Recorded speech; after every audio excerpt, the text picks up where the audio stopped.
मैं प्राध्यापक शिरीष कुलकर्णी बड़ौदा की महाराजा सयाजीराव यूनिवर्सिटी में प्रोफेसर रहा, बाद में सरदार पटेल यूनिवर्सिटी में वाइस चांसलर रहा। आज का विषय वैसे जार्गन्स में कहते हुए ट्रेड डेफिसिट, और कुछ हिंदी में कहेंगे तो व्यापार घाटा। वैसे देखा जाए तो यह कोई जार्गन है या कठिन भाषा है ऐसा तो नहीं है, लेकिन हम सादे शब्दों में अगर ये कहे घाटा यानी क्या, हमने बेचा उससे ज़्यादा हमारी खरीद कीमत है। खरीदा 100 रुपये में और बेचा 98 रुपये में, तो हमें 2 रुपये का घाटा हुआ। यह सिंपल टर्मिनोलॉजी है। लेकिन ट्रेड डेफिसिट इस विषय को अंतर्राष्ट्रीय व्यापार के बारे में सोचा जाता है। ट्रेड डेफिसिट यानी हम विदेशों के साथ जो व्यापार करते हैं उस व्यापार की स्थिति क्या है, यह सोचने लायक है। यानी क्या कि हमारा इंपोर्ट बहुत ज़्यादा है और एक्सपोर्ट हमारा उसके प्रमाण में बहुत कम है, इसलिए हम बेच रहे हैं वो कम है और खरीद रहे हैं वो ज़्यादा है, इसलिए हमारा ट्रेड डेफिसिट है। नवंबर 2024 उसके अगर फिगर्स हम कुछ देखें तो ध्यान में आता है कि भाई हमारा इंपोर्ट 27% बढ़ा। यानी हमने आयात की, इंपोर्ट किया वो ज़रा ज़्यादा था, और उसके सामने हमारा जो निकास है, एक्सपोर्ट है, वो 4.8% इतना ही कम हुआ या उसमें हमें घाटा हुआ। वैसे अगर इंपोर्ट के बारे में 27% मैंने जब कहा तो वो $70 बिलियन का था, और गोल्ड के बारे में तो हद हो गई। पता नहीं नवंबर में क्या हुआ, गोल्ड बहुत ज़्यादा इंपोर्ट हुआ।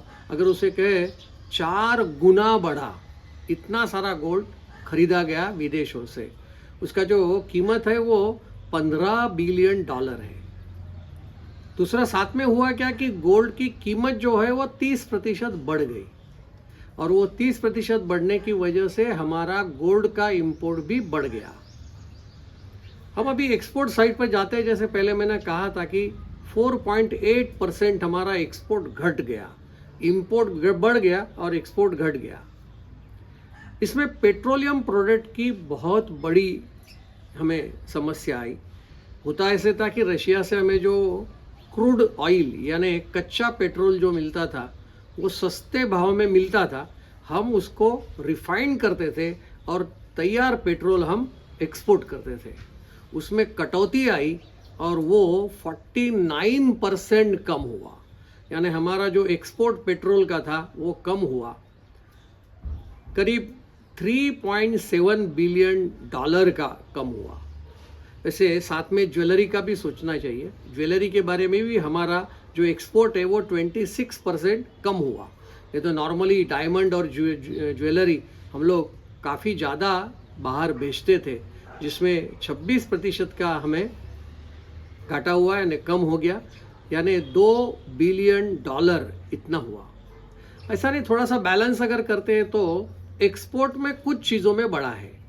जैसे इंजीनियरिंग गुड्स में 14% इंजीनियरिंग गुड्स का एक्सपोर्ट बढ़ा है।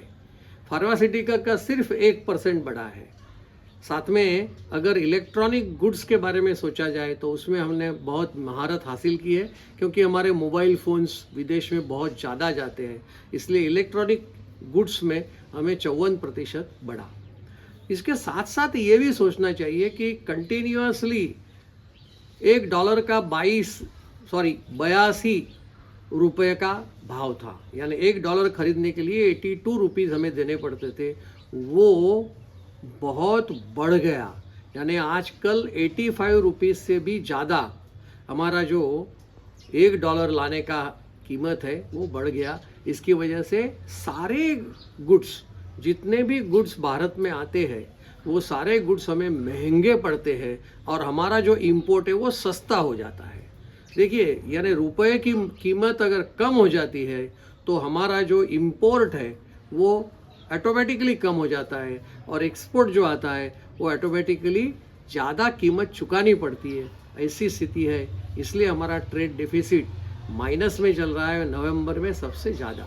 अस्तु।